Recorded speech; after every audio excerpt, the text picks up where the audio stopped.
आहेत. वेगवेगळ्या प्रकारचे प्राणी, जंगलात प्राणी माहिती आहे तुम्हाला? कोणकोणते असतात? हरिण असतो, अस्वल असतो, हत्ती असतो, माकड असतात. यांच्या सगळ्यांच्या दांडगा असतो, कोल्हा असतो, जे असतं ते सगळे प्राणी तुम्हाला माहितीच आहे.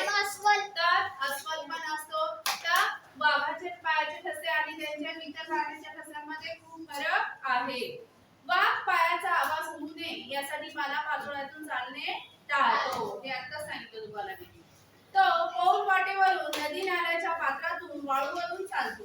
नदी नाल्याचं जे काही पात्र आहे वाळूचं, नदी नाल्याच्या पात्रामध्ये वाळू असतो किंवा जास्त करून एक वाळू असते किंवा काठेकाठेला माती असते, तशा जागेवरून तो चालत असतो.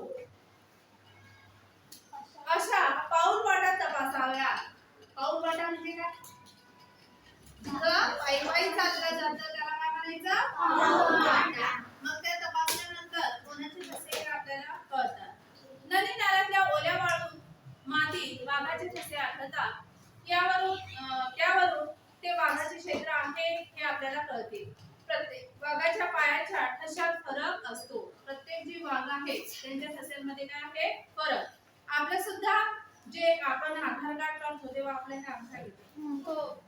सारखं असलं तर मॅच होत नाही. वेगवेगळं प्रत्येकाचं काय आहे? वेगवेगळं. तसंच वाघाच्या पावलांचे जे ठसे आहेत ते सुद्धा प्रत्येक वाघाचे वेगवेगळे असतात.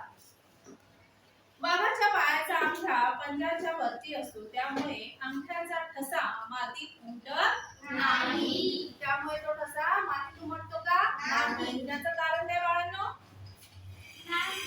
कारण की वाघ त्याचा जो अंगठा तो पंजावर, तो अंगठा जो आहे त्याच्या पंजावरती असतो आणि बाकीचे बोट उमटतात, पण अंगठा उमटत नाही.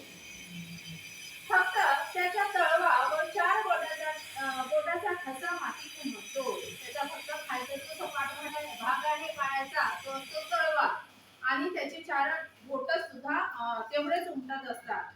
त्यामुळे करंगळीकडून तिसरे बोट मोठे असते. करंगळी म्हणजे तुम्हाला? हो. पायाची करंगळी, हाताची करंगळी, कोणती आहे करंगळी? ठीक आहे. त्या बोटाकडून त्याचं चौथं बोट असतं, त्याचं इकडच्या साईडचं चौथं बोट ते मोठं असतं. काय असतं? मोठं असतं. वाघाच्या पावलांच्या ठस्यावरून वाघाची गणती केली जाते. आता सगळ्यांचे ठसे कसे आहेत? प्रत्येक पावलाचा कसा आहे? वेगवेगळा आहे आणि त्याच्यावरून त्याची गणती म्हणजे काय? गणती म्हणजे काय?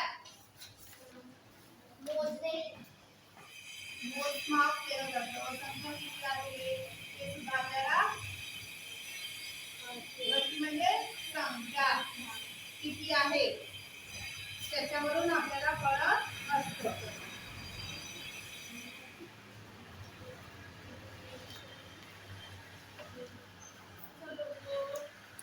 चालताना तो मागच्या पायावर बरोबर पुढच्या पावलांच्या ठस्यावर टाकतो, त्यामुळे पुढच्या पावलांचा ठसा पुसला जातो आणि म्हणूनच शिरगंती करताना वाघ किंवा बिबट्याच्या मागच्या पायाचे ठसे घेतात. आता जेव्हा तो वाघ चालतो तेव्हा काय करतो? पुढच्या पायाच्या ठस्यावरच मागचा पाय टाकत असतो. त्याच्यावरूनच त्याची शिरगंती केली जाते. शिरगंती म्हणजे काय? संख्या मोजणे.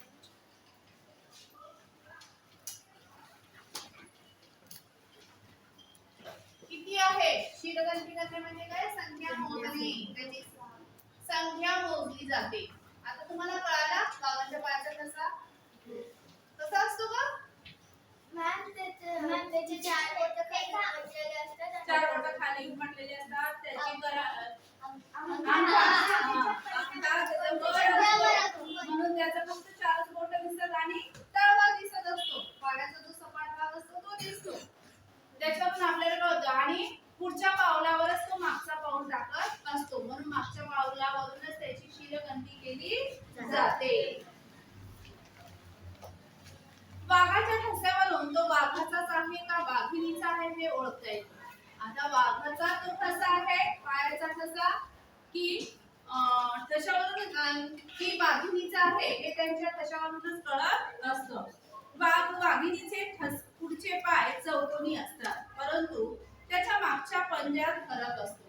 आता वाघ असो की वाघीण असो पुढच्या जे काय पाव ठसा असतो पुढच्या पायाचा ठसा तो कोणत्या आकाराचा असतो चौकोनी पण मागचा जो आहे मागचा त्यांचा पायाचा जो ठसा आहे तो वेगळा आहे वाघाचा पंजा चौकोनी असतो त्याला लांबी रुंदी सारखीच असते चौकोन म्हणजे काय ज्याला लांबी आणि लेंथ आणि ब्रेथ कशी असते त्याची सारखीच असते परंतु वाघिणीच्या मागच्या पायाचा तळवा आयताकृती असतो रुंदीपेक्षा लांबी जास्त असते बघा आता हे वाघाचे आहे ठसे की वाघिणीचे आहे हे कळायला आपल्याला विचारलं तर कशावरून तुम्ही सांगणार की वाघाच्या आणि वाघिणीच्या पुढचे जे पायाचे ठसे आहेत ते तर चौकोनी असतात पण मागचे वाघाचे कसे असतात वाघाचे चौकोनी असतात आणि वाघिणीचे कसे असतात आयताकृती असतात आयताकृती माहितीये हे चौकोन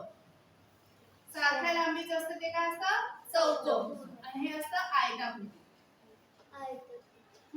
की त्याची लांबी जास्त असते आणि रुंदी कमी असते आणि याचे कसं सारखंच असतं जसे पुढचे असतील तसेच मागचे असणार आहे वाघाचे पण वाघिणीचे जसे पुढचे आहेत तसे मागचे राहणार नाही नर मादीच्या पावलांचे ठसे जवळजवळ दिसल्यास ते दोघे बरोबर होते असे समजायला हरकत नाही जर आयताकृती दिसले आणि चौकोनी दिसले ठसे वाघांचे की दोघं सोबत होते आपल्याला समजायला सोपं जातं ज्या प्राण्याच्या पायाच्या नख्या बाहेर आलेल्या असतात त्याच्या पंजाच्या ठस्यात बोटांबरोबर नख्याही उमटलेले दिसतात नख्या म्हणजे काय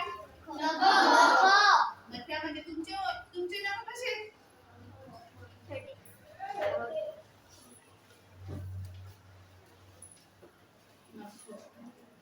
कसे आणि जर मोठे असले तर त्याचं घाण मावळे तो घाण हा मग काय की ज्या प्राण्यांचे नख लांब आहे ज्या प्राण्यांचे नख लांब आहे ते हे ठसा तो उमटतो त्याच्यासोबत त्या नखाचे सुद्धा ठसे उमटत असतात माती त्याच्यामध्ये माती घुसलेली असेल हा त्याच्यावर नख कसे स्वच्छ असले पाहिजे कापलेले असले पाहिजे सगळ्यांची स्वच्छ आहे हो ओके इथपर्यंत तुम्हाला धडा कळला हो